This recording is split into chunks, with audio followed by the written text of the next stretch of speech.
Welcome back to the Promised Land. Today we have a very special episode for you. So we call this the Promised Land Adventures for reasons, and so Jamison has embarked on a very special adventure near and dear to my heart. And so we're going to talk to him today about the process in which he's having to undertake and what it's been like to become a firefighter. He just completed his EMT course and is getting ready to take the National Registry. So, without further ado, Jamison. Hey guys, So here's Jamison. here I am. So first thing, let's tell him, what is it you're doing? What's this big adventure you're on? Okay, well, I started, didn't really know what I wanted to do, and they had this course in high school, and I wasn't really big on going to high school anyways because it kind of sucks. But they have this career and technology center nearby us, and our school provides transportation to it and all sorts of different career fields that they go through. And I saw that the EMT fire course was on there and asked Dad about it, and he said that it gets you all your course registrations and everything you need to become a firefighter right out of high school. And I thought that was really cool, so I signed up for it, and I have completed my first year of that.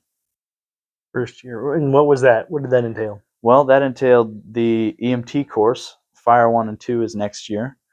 It was strictly EMT and EMT skills, everything I needed to take my tests, and the tests were one of the two tests were signed up in school.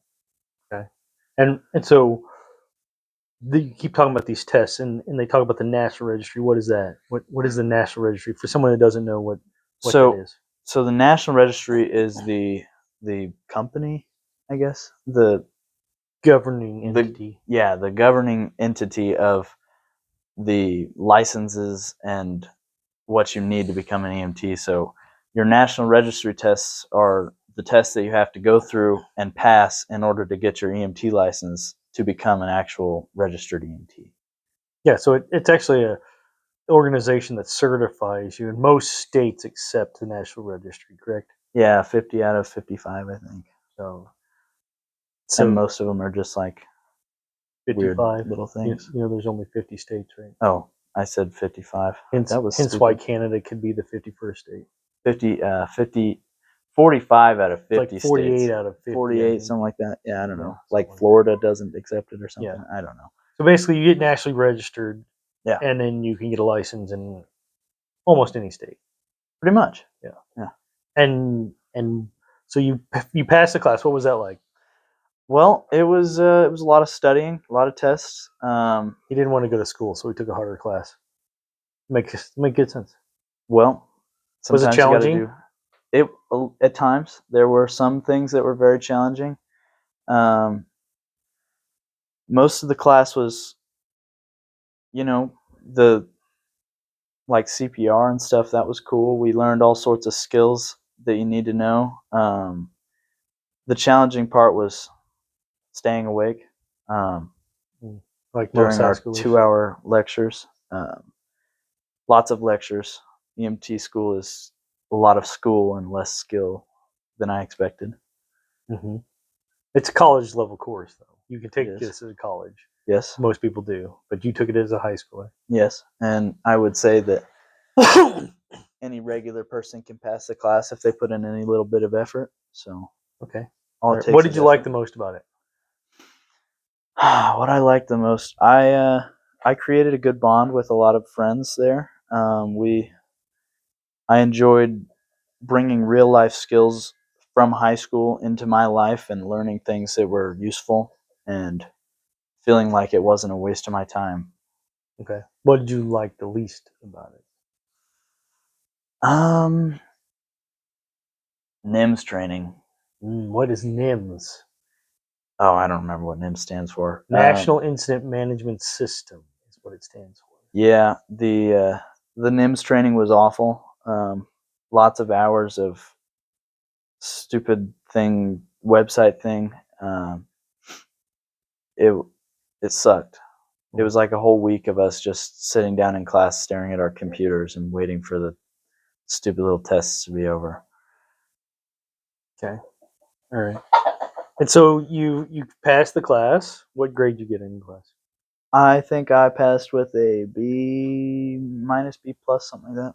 Okay. 87 maybe. Would you say that it took more effort than a typical high school class? 100%. It actually took me studying and paying attention in class rather than just cheating my way through the classes. Yeah. Or like math class, just doing the common sense math stuff. Or Okay. English class, reading a book.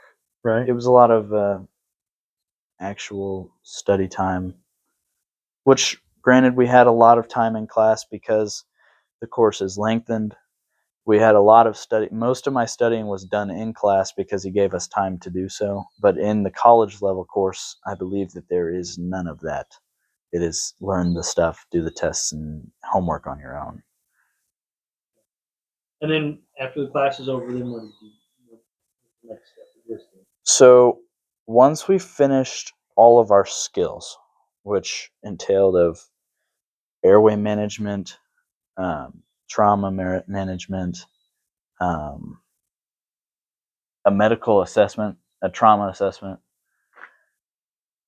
CPR for the trauma side, splinting bones, controlling bleeding. For the medical side, the airway bagging a patient, putting in an OPA, MPA. Um, People don't. They don't know what this is. Oral pharyngeal airway, which is they just shove it down your throat and it opens up the airway so they can bag you so you can breathe. It's kind of gnarly. Wouldn't want to experience that. But after you learn all those skills, and most of the lectures were done, we went to just strictly practicing our skills and our assessments. The harder part of the skills test will be your assessment test because there's a lot more to go through. And so then the National Registry is a two-test process, correct? Correct. And what does that entail?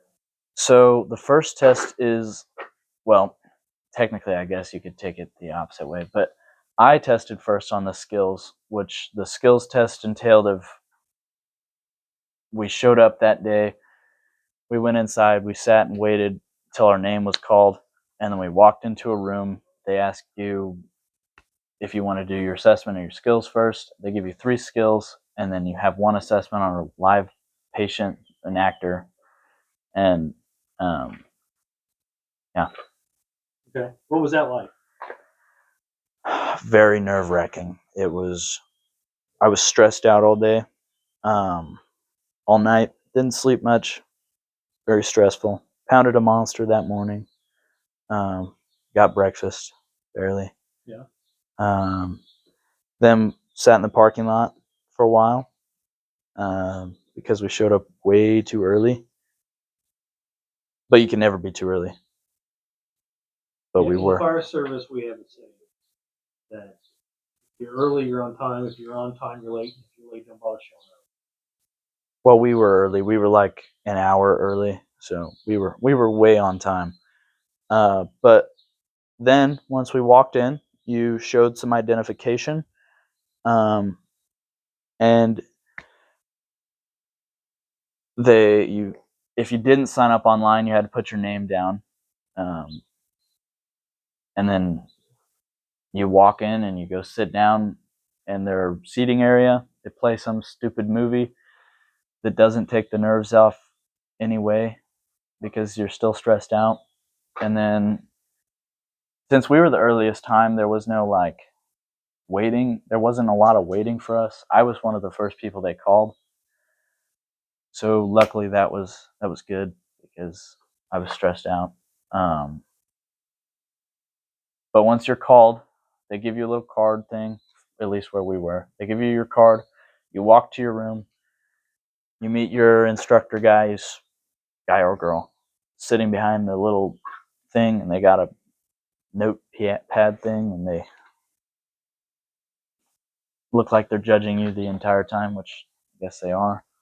And then you do your skills and your assessment. What skills did you? The first time I had, let me think. Oh wait, no, I didn't take skills twice. I had bagging an apneic patient, which you have to do. You have to bag them, you have to suction their airway, and you have to insert a airway device, which is the OPA or NPA. Then I had hooking up an oxygen tank, which you wouldn't think is a skill, but it is. And then putting on a non-rebreather mask. Then the assessments. That's where things. No, that's where I failed the first time. In my defense, my first assessment was quite challenging, but should have been prepared for it. I think the main part that I failed on is I got stressed out and didn't follow the basics and just didn't do what I needed to do for that patient. So when you do your assessment, they give you your dispatch information, and you go down your list of things that you need to do, and you can ask the patient questions, you can ask the instructor questions. I was told to focus on the patient, and the instructor will answer when needed. Normally the people are really nice. They I guess I just didn't do what I needed to do for my first assessment. So you can't. Then you do what? You did your skills, your assessment, and what happened? Okay, well then, after you're done, the instructor will ask if that's all you want to do with your patient for your assessment. And if you say yes, you move on to your skills if you didn't do those first. Once you do that, you can leave. They'll be like, okay, you're done, and then you can walk out of the room, and then you go back to your seating, you give your pass back to them. You go sit down and you wait. This might have been the most nerve-wracking part. I didn't think it could get worse, but it did. After sitting there, not knowing how good I did or bad I did, and overthinking everything and thinking, what did I do wrong? Why didn't I do this? All this, that was very rough. And then they called you out. You sit in a hallway for a second, call you into the room, and they tell you either you pass or fail. There is no like, this is what you did wrong. It's just you passed your skills. For me, they said you passed your skills. Unfortunately, you failed your assessment. Then what happened? What's that like? Well, then I was very emotional. Um, I I knew that I wanted to retest because I you have 3 retests before you have to take a refresher course. 2 retests before you have a refresher course. You have 3 tests possible. I knew I wanted to retest that day. Some people tell you not to, some people tell you to do it. I knew I wanted to get it over with. So I walked back into the room trying to hold composure, not doing very well. And I said I wanted to retest, and then you pay them however much it costs, and then you can leave for a little while. I got that option. She actually told me to walk out because she knew that I was not good. And so I walked out and I went to my truck and I sat there. I called Dad. Some of my friends came out and tried to help, but what I really needed was a pep talk from Dad. And I went over my assessment sheet, and Dad talked me through it. Then I walked back in and I waited again and got called back and did the same test. You don't have to take the skills again if you pass it the first time. I passed with what I think was soaring colors on the second one. So All right, so that's like pretty intense emotional roller coaster, very tight window under high stress situation. What was that like being a high school student, all of a sudden experiencing something at that level? What was that like? I think since I think that the moment I think I created the moment to be way bigger than it was because there is retests and I was prepared for it. But in my situation, the roller coaster was awful. It sucked. But if I had the chance and I had to do it again, I would in a heartbeat. It was I don't know how to describe it. It was a huge moment in my life, if I would say so. It was something that I'll never forget. I think it made me better as a person, and it gave my ego a nice check, which is always needed for high schoolers. Yeah, Uh, I would agree. It's good to be humble yes, it's good to and, be humbled. and reminded that this is no longer just fun and games. High school can be a pretty easy cakewalk, walk in the park, and And it you is. are embarking on a very serious lifestyle. And so, yeah, I think it was good. You have to grow from it. It's a character defining moment. How do you react now? I am honestly glad that that happened because I think that honestly it's going to make me better. Um, it kept me in check. It was like a wasn't even a slap in the face. It was a solid uppercut. Um, like KO'd in the ring. It was a hard hit to take, but I'd say I took it pretty well, and I went back and did it again. And so now what's next now?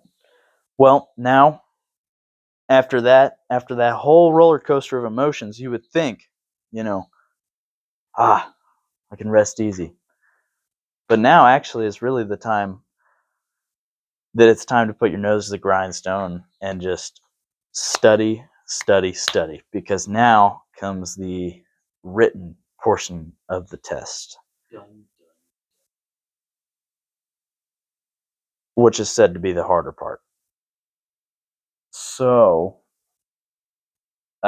I got the EMT pass from Limmer Education, not sponsored, but we uh, we got that. We're gonna see how it is. Um, Again, for viewers that don't know what that means, what is limited education? I guess it's I don't know what is it It's a study website. guide, right? It's a Yeah, study. yeah. It's like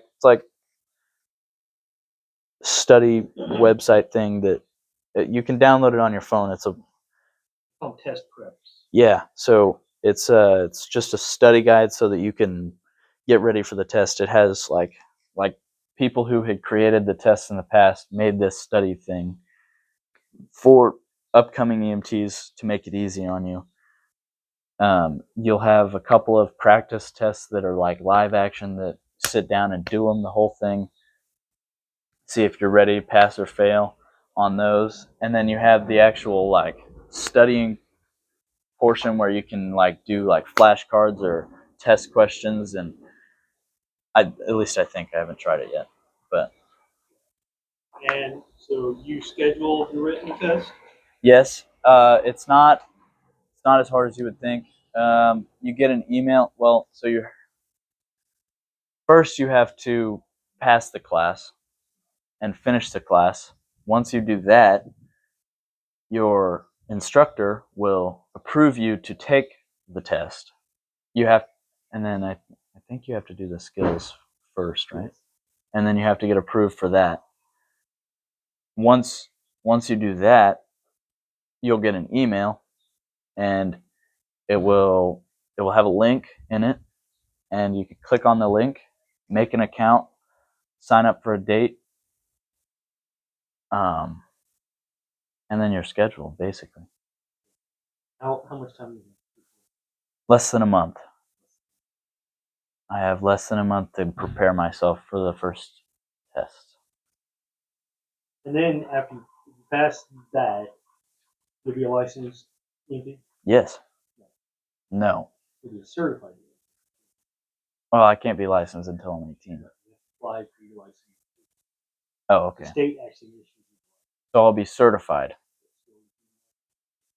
Oh, and that's just like showing them your national registry thing. And then they'll give you a license. Well, you have to do a background check. Oh, okay. What's next on this adventure? Well, nothing in the summertime besides that test. Have to pass the test, and then become a certified EMT, which I can't really get my license or do anything with it until I'm 18. And then we move on to the fire portion of the class, which is hopefully going to be fun. There'll be fun parts. Also, there will be classroom parts that are boring and suck, I fear. But you do Fire 1 and 2, and you do Hazmat, which all three have a test, I believe. 4? What's the fourth one? Awareness and ops. Oh, Yeah, okay. 2 hazmat tests. Oh, 2 Hazmat tests. Firefighter 1, Firefighter 2, and then hazmat awareness. Okay. So we learn all that next year. Some of them have actual skills portions. Fire 2 has it, doesn't it? Has a skills portion. Oh, okay. Yeah, I don't really know much about the Fire 1 and 2 yet, and Hazmat stuff. But so what are you going to learn in Fire?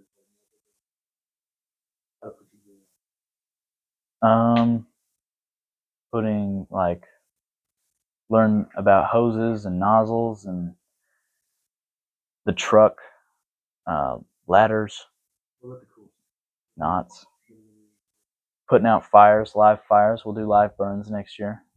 What else?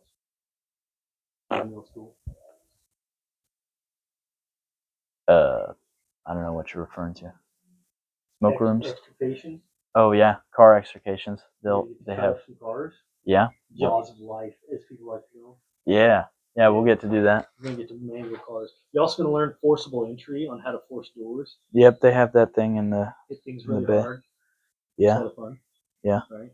Then we have like physical tests next year too, which is exciting. So what are some of the things that you have to be able to do to be a firefighter that you're gonna have to do? Do you have any ideas of what they're gonna test you on? I know there's like What are a your skills? Like, what is some of the environment like? environment. Yeah. What do you mean? Well, low visibility. Oh yeah. Smoke rooms. Yeah, we have so to go they're through gonna fill a there. room full of smoke. They're gonna put hoods over your eyes so you can't see anything. You have to do everything by hand and feel with thick gloves on, right? Yeah. So it's gonna be a new level of challenge because it's not just about physical but also mental because you have to stay calm in an abnormal situation. People are uncomfortable when they can't see. So what they're going to do is put you in situations that are uncomfortable and see how you function, see how your problem solving skills are. So, More stressful environments. yeah, so more stressful environments. It's going to be more stressful. It's going to be hot. You're going to be in heavy equipment. You're not going to be able to see things. You're going to be limited to your oxygen based on what's in your bottle, which is really a limit, but it will feel limiting. And then as things really ramp up, we'll increase the stress by creating noise. So much noise that you can't really communicate very well. So loud noises, no visibility. You don't have the greatest dexterity, and give you tough situations to see how you problem solve and things like Yeah. We also get to cut into a roof, chainsaws. That'll be fun. What are you most excited about for next year? I think I'm most excited about live burns, or car extrication. I think that'll be cool.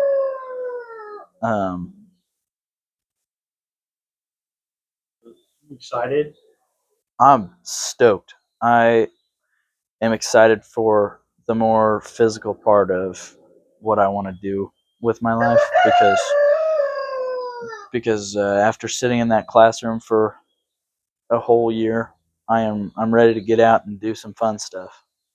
All right. So, just real brief, what was it that made you decide? Yet, not now. What was it that made you decide you wanted to be a firefighter? Well, first off, the regular answer, saving people. That's cool. Um, Saving lives, being the hero.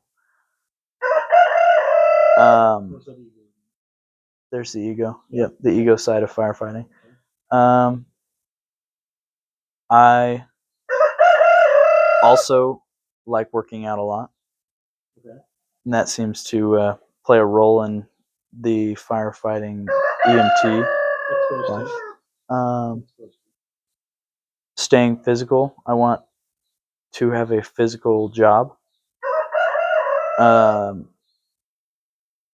Lots of time off for the scheduling is great.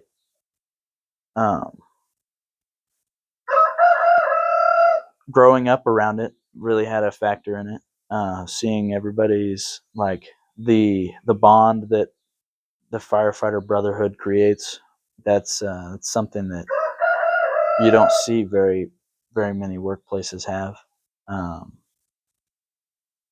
The friendships that he's created. I mean, Lauren's here, and she's like a sister. She's from the firefighting world. Right. You've already talked about that in class, the bond that you are developing with your classmates. Yeah, even with just the classmates, something about the suffer and the suck creates a bond. You something different than a high school friendship. Really, it is really interesting how the class came together.